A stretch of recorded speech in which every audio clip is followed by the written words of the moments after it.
Here you can see I have a good hold on my paracord, keeping up this 50-pound weight. But what if I let go of one hand? What if I let go of everything but 2 fingers? You can see that I can still lower it down in a controlled manner without losing control.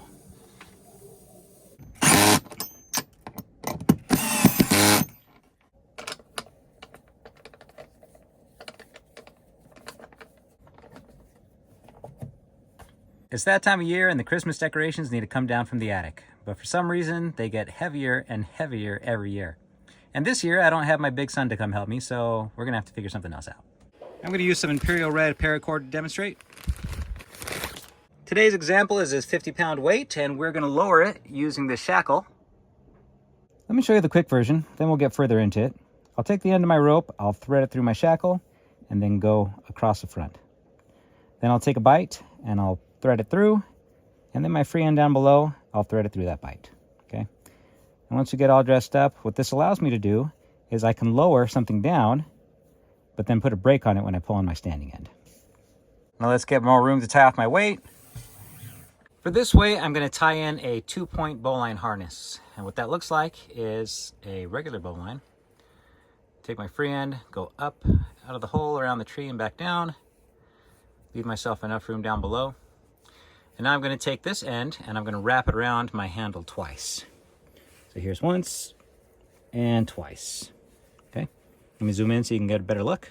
Now this loop down below, I'm gonna treat it like a sheep end. So I'm gonna take the free end from the tag side of my bowline, go through, around, and then underneath.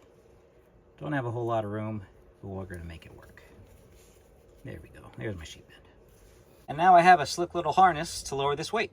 Here you can see I have a good hold on my paracord, keeping up this 50-pound weight. But what if I let go of one hand? What if I let go of everything but 2 fingers? You can see that I can still lower it down in a controlled manner without losing control. Lowering it down, brake.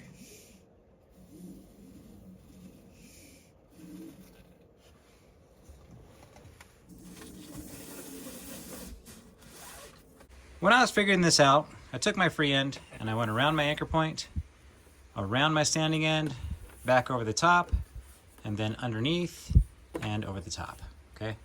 That's what you want. You want 3 strands on top, and then you want these 2 on bottom. The only problem is this setup is backwards. I can pull on my standing end to make this end here shorter, and it locks it up the other way. But this is the side that I need to lower my item with. So let me show you how to do it reverse. Take the end of your rope and go over the top of your anchor point, and then take that and go over the standing end. Now I'll form a bite, I'll throw it over the top, and I'll bring it down, and this is where I'm gonna thread the end of my rope through. And now we're set up, okay? If you look here, we have our opposing ropes gripping onto the end that's being lowered. I can lower, lower, lower, lower, and if I wanna put a brake in it, I'll simply pull on my standing end.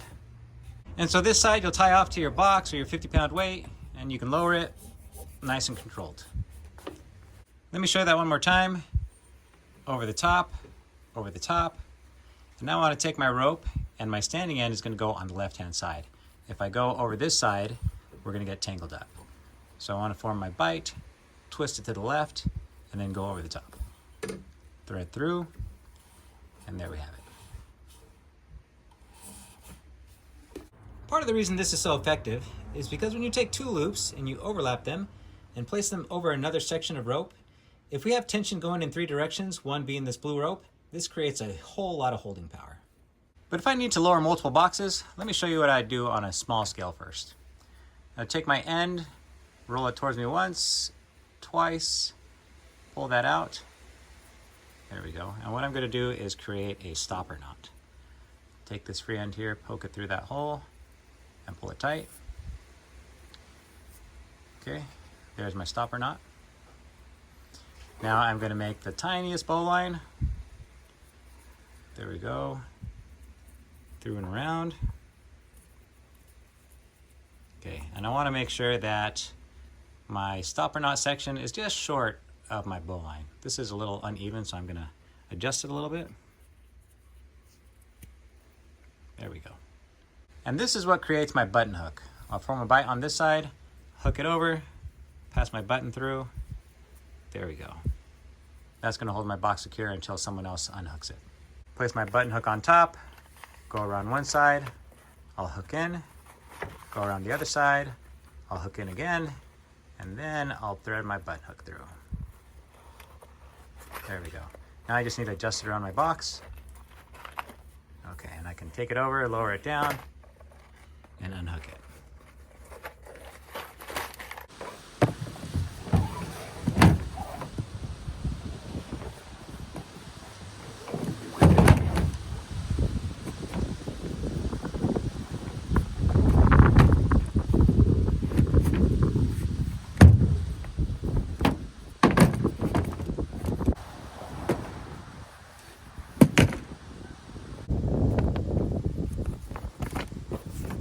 This is very similar to a hitch used in rock climbing. If you know what it is, please leave it in the comments. And if you used it in a certain scenario, please leave that too. And last but not least, if you'd like to support my content, you can always visit my shop at awesomeforsale.com. There's a link in the description.